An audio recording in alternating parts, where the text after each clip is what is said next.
Entering our little forest of garden. Edible gardening. So this is kale.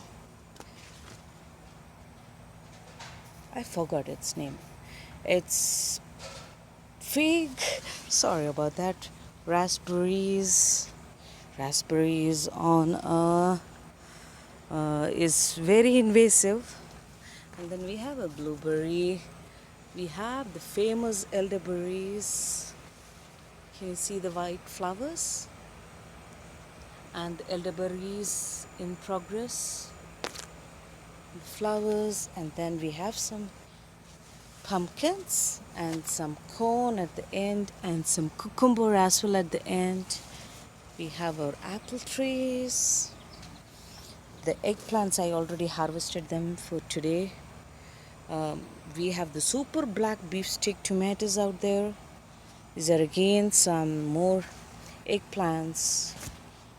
And we have our banana peppers. Look at the size of our banana peppers. And then we have our green and purple cabbages, the taro roots, the caladiums, the zinnias, doing a great job as pollinators. And again some caladium and some plants for giving some colors to our garden, and again some taro roots. And any guess on what this is? This is the sweet potato plants. These sweet potatoes were grown from the organic sweet potato that you got from Costco. Yeah. So here is our walkthrough of a little forest in our backyard.